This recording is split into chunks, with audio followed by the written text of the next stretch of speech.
What's it like to be hungry but unable to taste food? To be touched by a woman and feel nothing but the mechanical pressure of skin against skin?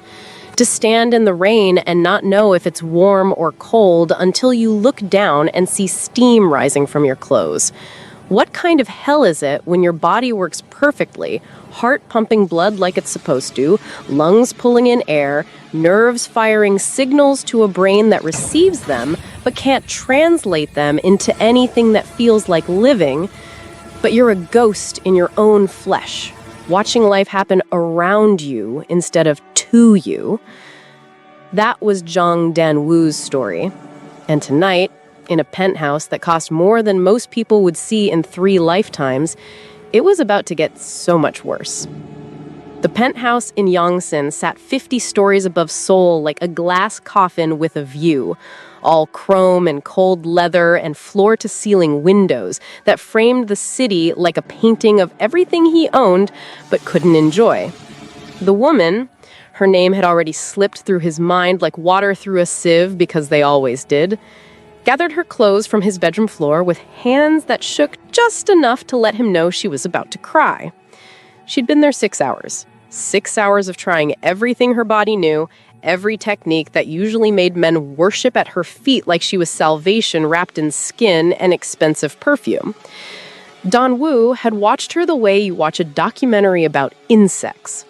Interested in that distant academic way that has nothing to do with feeling and everything to do with just watching time pass. Did I do something wrong? Her voice cracked on the question, mascara running beneath her eyes like oil paint melting in the rain. Danwu sat on the edge of his bed, bare-chested, and the city lights caught on the ink covering his torso. Cobras coiled around his ribs like they were trying to squeeze life back into dead meat. One massive serpent striking upward along his neck, fangs frozen just below his jaw in mid-strike. Beautiful and lethal, like a warning written in skin that no one ever heeded. He stared at his hands the way a mechanic stares at an engine that won't turn over, knowing something's broken, not knowing if it's the machine or just him not understanding how to fix it anymore. "You were perfect," he said finally, and each word tasted like dust in a mouth that couldn't taste anything anymore. Then what is? How do you explain emptiness to someone who's never been hollow? "I'm broken," he said, voice flat as a funeral. "In ways you can't fix, in ways nobody can fix." She left without another word, heels clicking against imported marble like a countdown to nothing. The moment she was gone, Danwu walked to his kitchen, all stainless steel and sharp edges, and pulled out a knife. German steel, the kind that costs more than most people make in a week, sharp enough to split atoms, if atoms had skin. He dragged it across his palm in one clean line and watched blood well up, red as all the promises no one keeps. He felt absolutely nothing. Not pain, not even that basic animal response to tissue damage, just the visual confirmation that yes, his body still bled, even if it couldn't feel a goddamn thing. "Jesus Christ, Hyung!" Min-jae's voice cut through the silence like a prayer that arrived 3 hours too late. Danwoo's younger brother stood in the doorway, still wearing yesterday's clothes, eyes red-rimmed from whatever combination of worry and exhaustion had become his default expression. 3 years sober, and Min-jae still looked like he was one bad day away from falling off the wagon. "We talked about this. You promised me one more try." "I've tried 18 therapists, Min-jae. Tried medications that turned me into a walking zombie. Tried experimental treatments that cost more than most people see in a lifetime. They all say the same thing. The bullet that was supposed to kill me 9 years ago damaged my limbic system. The parts of my brain that process pleasure and satisfaction got blown to hell and back. I'm structurally incapable of feeling good. How long do I keep pretending this is living instead of just existing in a body that forgot how to do anything except survive?" Min-jae crossed the room like a man walking toward a bomb he's trying to defuse, grabbed a kitchen towel and wrapped it around Danwoo's hand with practiced precision. "One more," he said quietly, voice steady like he was negotiating with a man on a ledge. The new therapist arrives today. She specializes in cases like yours. Anhedonia, severe dissociation. A Nigerian woman named Chioma Olisa. She's had success with patients everyone else gave up on. They all have success stories until they meet me. Then I become the asterisk in their research papers. This one's different, Dr. Beck says. She's unconventional, doesn't follow traditional protocols. Dr. Beck has been trying to fix me for 9 years and failed every single time. Because what's the alternative, Hyung? You eating a bullet for breakfast? Just try one more time. Donwoo looked at his brother, 28 years old, clean for the first time since he was 19, trying so desperately hard to believe that broken things could be fixed if you just found the right glue. Fine, one more. But, Min-jae, when this fails, and it will fail, I need you to let me go. Can you do that? Min-jae didn't answer. They both knew he couldn't. At Murtala Muhammad International Airport in Lagos, where the air tasted like rain waiting to happen and red earth that stuck to your shoes like memory, Chioma Olisa stood in a security line that moved like molasses in winter. Everything she owned was crammed into one battered suitcase that had seen better decades. At the bottom, folded with the kind of care you reserve for holy things, was her younger sister's wrapper. The one with yellow flowers that Adana used to say reminded her of sunshine before she forgot what sunshine felt like and swallowed an entire bottle of pills instead of asking for help one more time. 6 months since the funeral, where Chioma had stood in the rain and wondered if God was crying too, or if the universe just didn't care. 6 months since she found her baby sister's body in the bathroom, pills scattered across the floor like fallen stars that had forgotten how to shine. 6 months since she read the note written in Adana's careful handwriting. I'm tired of pretending I feel things I don't. I'm sorry I can't be fixed, sis. I know you tried. Chioma had screamed at that note like screaming could resurrect the dead. I studied for this. I specialized in depression and dissociative disorders. Why didn't you let me help you? But the dead don't answer questions, and guilt makes a home in your bones whether you send it an invitation or not. Soul wasn't destiny calling her name. It was an escape wearing a professional smile. When the recruiter from Hunsang Psychiatric Institute had reached out, offering to cover her flight, provide housing, handle all the paperwork, Chioma had looked at her bank account. 32,000 naira. Barely enough for 2 weeks' rent in Lagos. She said yes before the recruiter finished explaining the benefits package. She just needed to be somewhere that wasn't Lagos, somewhere that didn't smell like Adana's shea butter perfume everywhere she turned. 15 hours later, jet-lagged and disoriented, Chioma stood in Dr. Baek Ji-won's office at Hansong Psychiatric Institute. Dr. Baek was beautiful in that precise Korean way. Skin like porcelain that had never seen a pore, hair that fell in a perfect black sheet, and a smile that didn't reach anywhere near her eyes. Your credentials are quite impressive, Dr. Olisa.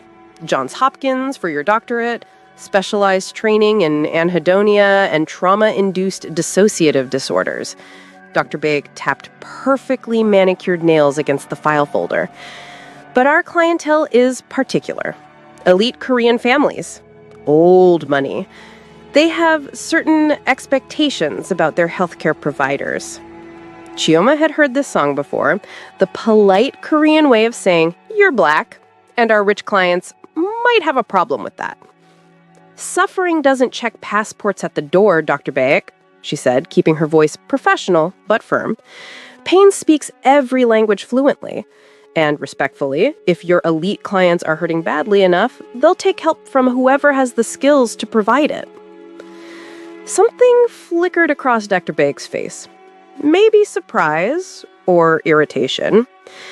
We'll see. I'm assigning you to our most challenging case, Jang Dunwoo.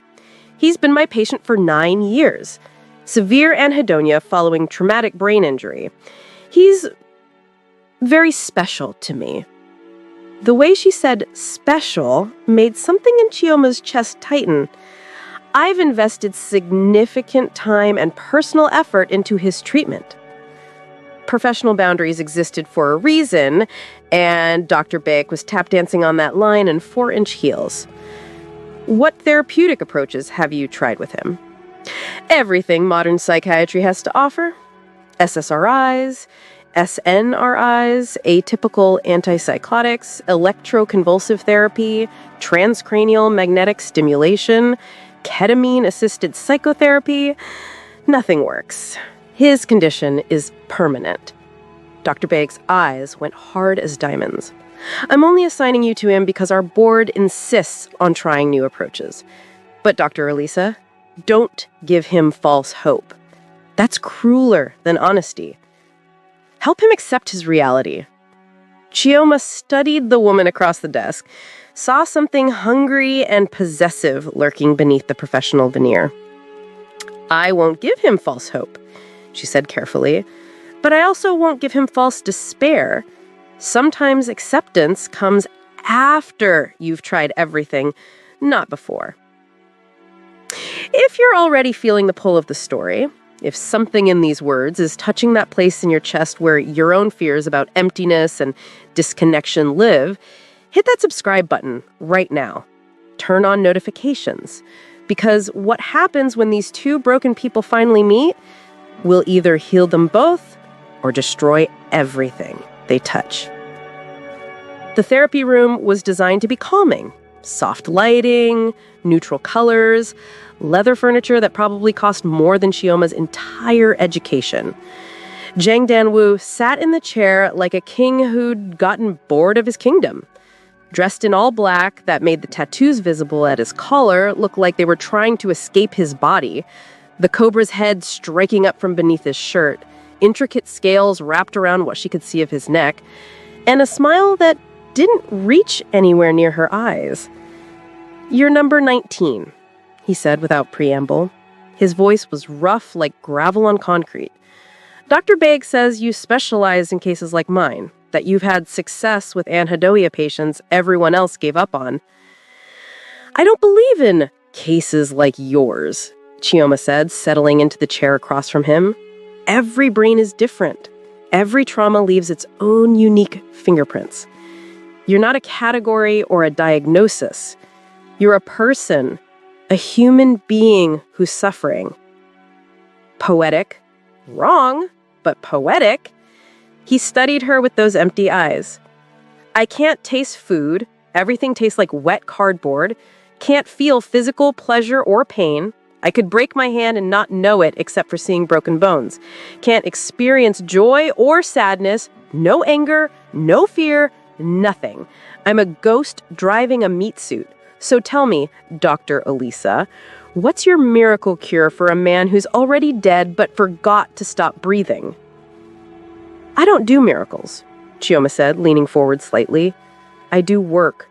The hard, uncomfortable, sometimes painful kind that most people quit halfway through because it's easier to stay broken than to fight for healing when you're not even sure healing exists anymore. I can't feel pain either, so that particular threat doesn't land. I'm not talking about physical pain. I'm talking about the pain of remembering what it felt like to be whole, the pain of hoping things might get better and being disappointed again, the pain of trying and failing and having to wake up the next morning and try again anyway. That kind of pain. Tell me about before the injury. What did satisfaction feel like back when you could still feel it? Something flickered in those empty eyes, surprised that someone would ask about ghosts instead of trying to exorcise them. Why does it matter what it used to feel like?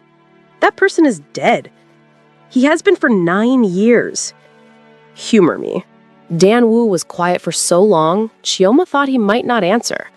Then, so quietly, she had to lean forward.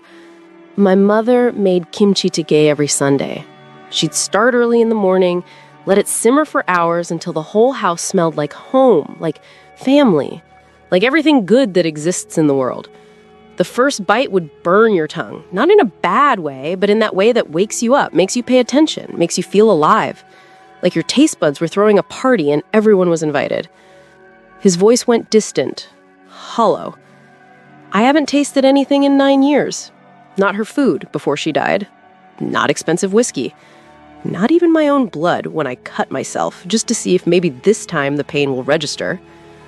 Close your eyes, Chioma said. What? Close your eyes. Describe the kimchi jjigae. Not how it tastes now. You can't taste now. How it tasted then. Every single detail you can remember. Dan Wu closed his eyes and Chioma watched his face carefully. It was hot enough to make you blow on the spoon, spicy but not overwhelming. You could taste all the layers underneath the heat. The tofu was soft, almost melting on your tongue. The pork had this perfect char on the outside, tender on the inside. My mother always added too much garlic because she said there was no such thing as too much garlic. A ghost of a smile touched his lips. And the broth. God, the broth was like drinking comfort itself. He stopped, opened his eyes. They were wet. Did you just... Chioma's heart raced. Did you taste it? Even for a second? I don't know. Dan Wu's hands were shaking. Maybe. Or maybe I just remembered what tasting felt like so clearly that my brain tricked itself. I haven't cried in 9 years. Didn't think I could anymore. Your brain isn't structurally broken, Dan Wu. Not completely. It's psychologically locked. The scans show damaged sheer limbic system, yes, but the continuing anhedonia, that might be your brain's way of protecting you from feeling anything. Because feeling means vulnerability, and vulnerability is what got you shot. She paused. We're going to teach it that feeling is safe again.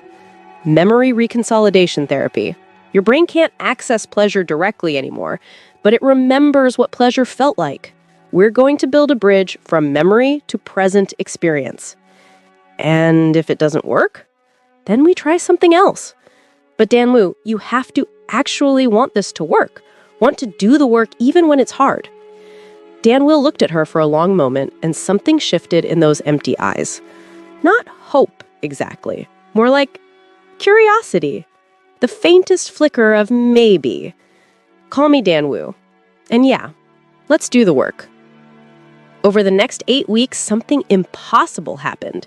Chioma rebuilt Dan Wu's world one memory at a time, and slowly, so slowly it was almost imperceptible at first, he started to feel again.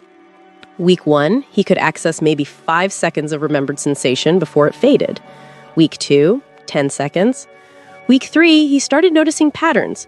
When Chioma was in the room, guiding him with her voice, the memories came easier, lasted longer, felt more real. Her presence became an anchor, a safety signal that told his knocked-down nervous system it was okay to open the doors just a crack. Week 5, they had their first real breakthrough. Dan Wu bit into samgyeopsal at his favorite restaurant, while Chioma described the taste using his own memories as a template. Something clicked, like a key finding the right lock. For maybe 30 seconds, he actually tasted it. Not perfectly, not like before, but enough to know it was real pork. Real salt, real smoke. He grabbed Chioma's hand across the table without thinking, squeezed it hard. Holy Catholic Church, he whispered, tears running down his face. I can taste it. Oh my God, Chioma, I can actually taste it. The waiter stared. Other diners whispered. The serpent of Yongsan crying over grilled meat. But Dan Wu didn't care. For the first time in 9 years, food tasted like something other than textured nothing. Week 6, the dependency started forming. Dan Wu began calling Chioma outside of sessions. I'm having dinner with Min-jae. Can you walk me through it? She did at first because it seemed like therapeutic progress. Then it became every meal, every business meeting, every moment when the numbness started creeping back. He couldn't access the memories anymore without her guidance. She became the bridge between numb and alive. Min-jae noticed first. Young, this isn't healthy. You're not learning to feel on your own. You're learning to feel through her. What happens when she's not available? She won't leave. She's my therapist. No, Min-jae said quietly. That's what drugs do. They're always there when you need them until they're not. And I would know. But Dan Wu didn't want to hear it. For the first time in 9 years, he felt almost human. Week 7, Dan Wu invited Chioma to his pet house for dinner. not as therapy, as something else. She knew she should say no, but when she looked at him, she saw Adana, that same desperate need to feel, that same cliff edge between trying and giving up. She had failed Adana. Maybe saving Danwoo could redeem that. The dinner was Nigerian food. Jollof rice cooked the way her grandmother used to make it. A goosey soup that smelled like home. Puff puff that filled the penthouse with memories. Danwoo couldn't taste any of it directly, only when Chioma described her own experience.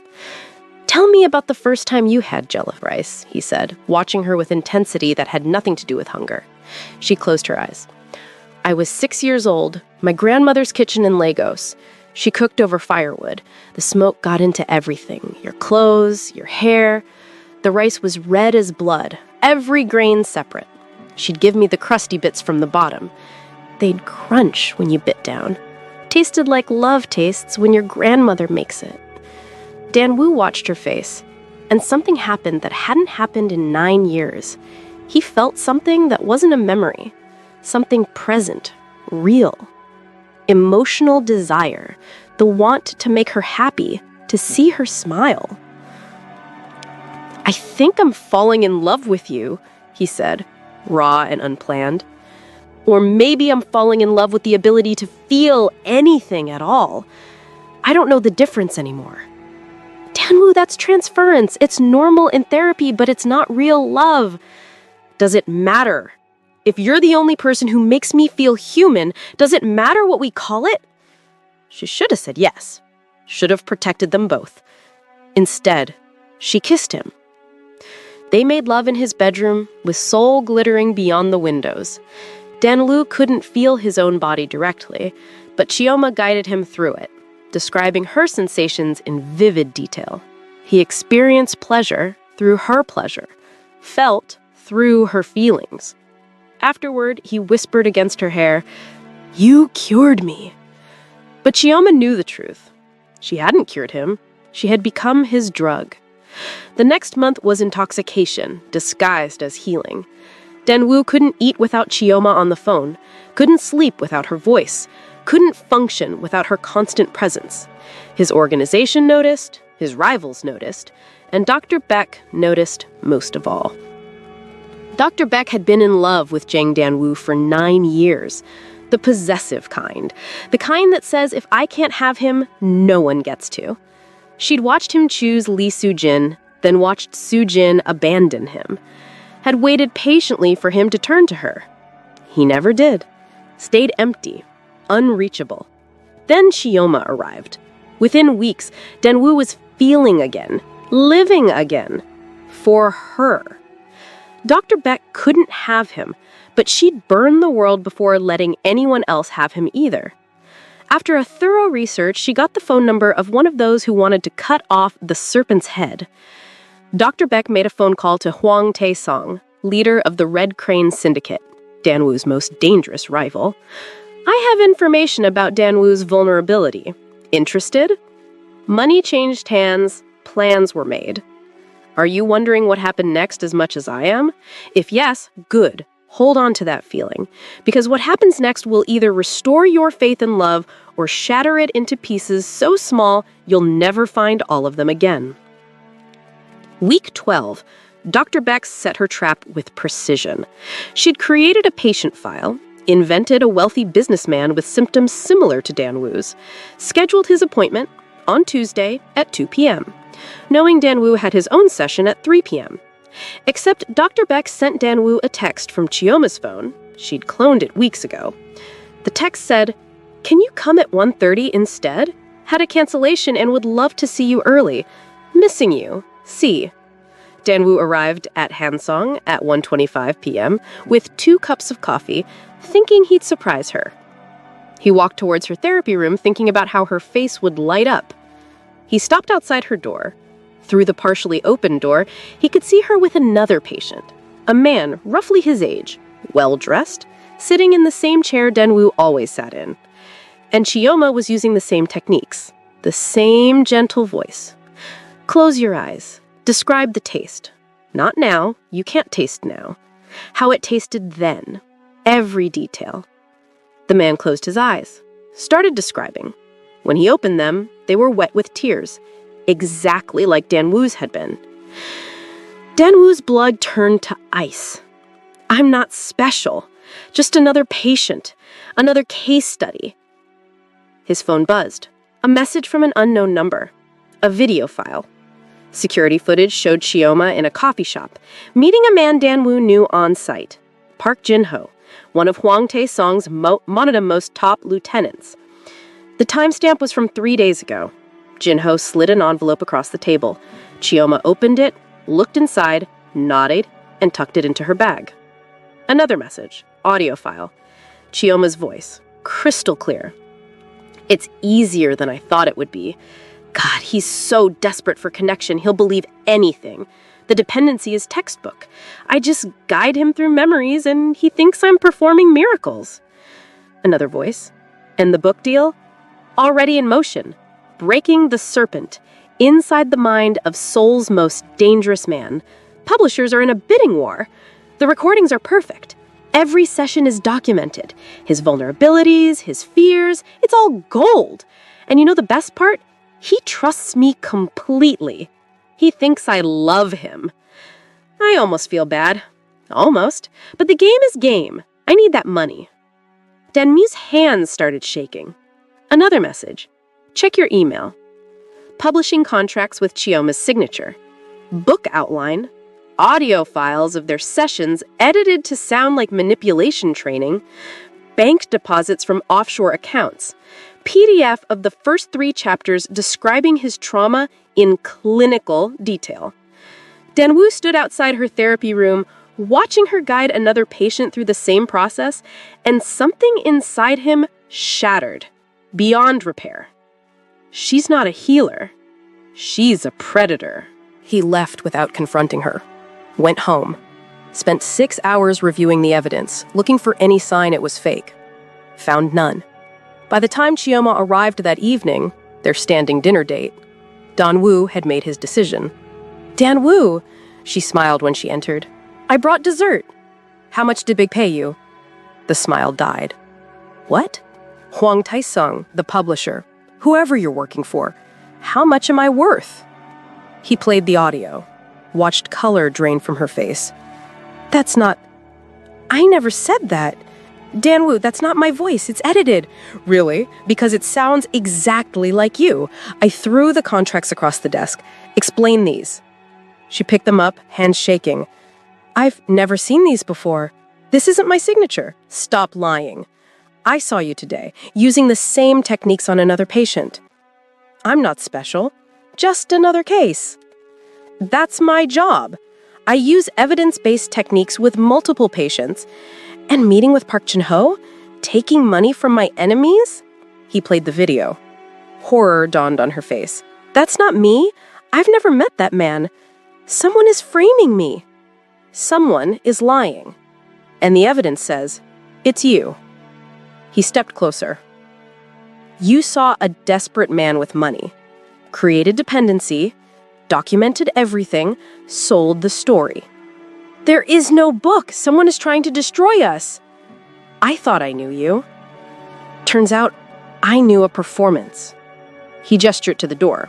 72 hours to leave Seoul. After that, my protection is gone. Dan Wu! And if you're still here, I'll have you arrested, deported, and blacklisted worldwide. I'll destroy you so thoroughly, your own father won't recognize what's left. I loved you, she whispered. I still love you. Then you're a better liar than I thought. Get out. The next 72 hours destroyed Kioma's life completely. Dr. Baek had been thorough. Han Sung terminated her employment, license suspended, visa revoked, bank account frozen, evicted within 24 hours. The Nigerian community turned their backs, afraid of association. She had nowhere to go. Mrs. Tochi, a Ghanaian woman with Nigerian parents running a hair shop in Ituan, found her sleeping in a subway station on hour 68. Come, child, we look after our own. Mrs. Tochi gave her a corner to sleep, fed her, and listened. Did you do what they're saying? No, I swear on my sister's grave. Then fight. I can't fight him. He owns this city. But Chioma had no resources. On hour 71, she bought a one-way ticket to Lagos with her last money. At the airport, she wrote a letter. Dan Wu, I didn't do what they're accusing me of. I don't know who's framing me, but what we had was real. I didn't cure you through manipulation. I just helped you remember what feeling felt like. The rest was you. I'm sorry I wasn't strong enough to stay and fight. I'm sorry I couldn't save my sister. I'm sorry for everything except loving you. That's the one thing I'd do again. Chioma. She left it at the information desk with instructions to mail it, then boarded the plane with her sister's wrapper, $0, and a heart so broken she wasn't sure it could break this completely without killing her. In Lagos, Chioma lived like a ghost haunting her own life. She slept in her father's cramped apartment in Yaba on the mattress she'd shared with Adana. Her father ran a free clinic for people too poor to afford real hospitals. You're not eating, my child. I'm not hungry. You've not been sleeping. I hear you crying every time. I can't stop thinking about him, how he looked at me like I was nothing. I laughed bitterly. I failed Adana, and I failed him. Or maybe start by saving yourself, my child. Can't pour from an empty cup. But Chioma had no job, no license. The scandal had followed her across oceans. No hospital would hire her. She volunteered at her father's clinic with donated supplies, treating patients who paid in yams and prayers. Tried to convince herself this was enough. Meanwhile, in Seoul, Danwoo was dying differently. The condition returned worse than before because now he knew what peace felt like. The numbness felt like punishment. His brain and heart felt like they were being thrusted with a chainsaw.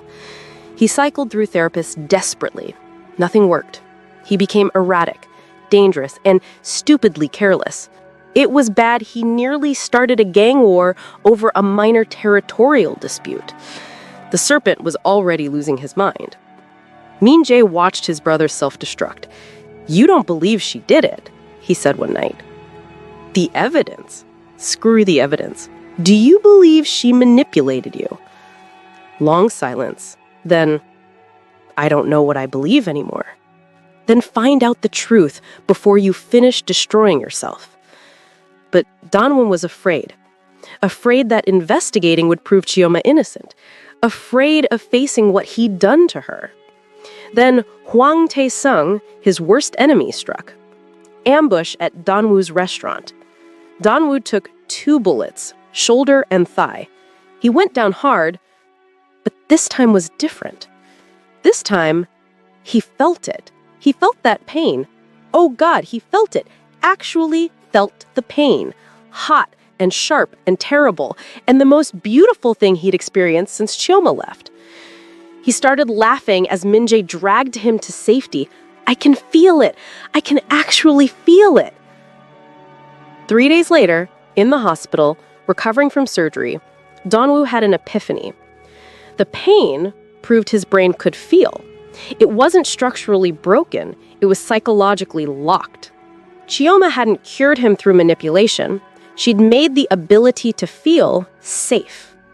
I need to see the evidence again, he told Min Jae. All of it, and I need our best forensic analyst. 2 weeks later, they found the truth. The audio was expertly edited. Chioma's voice, but words sliced from different sessions, contexts removed. The video was deep-faked. Sophisticated, but fake. The contracts were forgeries. The bank deposits traced to Hwang Tae-sung's shell companies. Security footage showed Dr. Beck copying files from the server room, the same USB drive that was later delivered to Danwoo. She was telling the truth, Min Jae said quietly. Danwoo's face drained of color. I destroyed her for nothing. Danwoo's wrath burned the city of Seoul. Dr. Bak's arrest was public and brutal. Danwoo released all the evidence he had gathered proving Chioma's innocence and how Dr. Bak had staged everything. Within 48 hours, she was stripped of her license, arrested for conspiracy and fraud. As for the Hwang Tae-sung syndicate, Danwoo waged the most brutal war in the history of Seoul. The syndicate was ruthlessly dismantled in 3 days. But revenge didn't fix what Danwoo had broken. Peace was nowhere to be found. His mind and heart longed for one woman. He longed for her forgiveness. For a week, he didn't know what to do. Would Chioma ever listen or give him another chance? After digging deep with his vast resources, he found everything he needed to know about Chioma. He flew to Lagos with no plan except to beg. Found her at her father's clinic in Yaba. Small, cramped, poorly ventilated.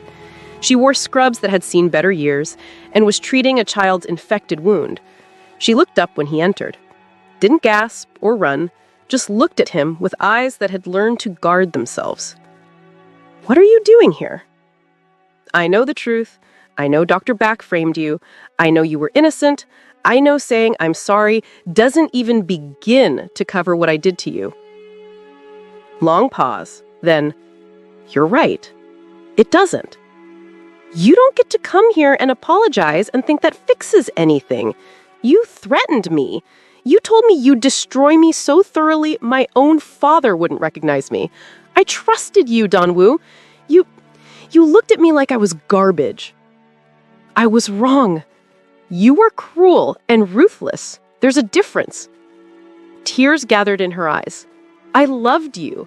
I gave you everything, crossed every professional boundary, risked everything, and the moment things got hard, you threw me away like I never mattered." "You mattered. You still matter. Could what? Trust you again? Love you again?" She laughed bitterly. "Danwoo, you didn't just break my heart. You broke me. I slipped in subway stations, lived off charity from strangers while the man I loved destroyed everything I'd built. I'll fix it. Your license is being restored. I've set up compensation. I don't want your money. I don't want your guilt or your redemption. I want you to leave. Let me rebuild my life without you in it." "Chioma, please." "No. You had your chance to believe in me. You chose to destroy me instead. So now, I'm choosing to protect myself. You need to leave. I'll never stop trying to make this right, even if you never forgive me. Then that's your burden to carry, not mine." She turned back to her patient. "Goodbye, Danwoo." He stood there, frozen, looking at her hands as she worked, those same hands that had guided him back to feeling. And in those hands, beneath the medical supplies, he saw something. He quickly scanned through everything in seconds. It was her sister's wrapper, those yellow flowers. But now there was something else, something white, rectangular. It was a plane ticket to Seoul, business class. Someone had spent serious money. Departure date, tomorrow. A note attached he couldn't read from this distance. Chioma's hands were shaking as she tried to hide it, as she realized he'd seen it, as carefully built walls started cracking. Their eyes met, and in that moment, everything, every word she just said, every wall she just built, every goodbye she just delivered, hung suspended in the space between them like a question neither of them knew how to answer. Who sent the ticket? Why? Was she planning to use it? Had she already decided to come back before he showed up and complicated everything? And most importantly, what happens next? Subscribe now, because what comes next will change everything you think you know about love, forgiveness, and whether some betrayals cut too deep to ever heal. Hit that notification bell. This story isn't over. It's just beginning, and you do not want to miss what happens when two broken people have to decide whether to fix each other or walk away forever.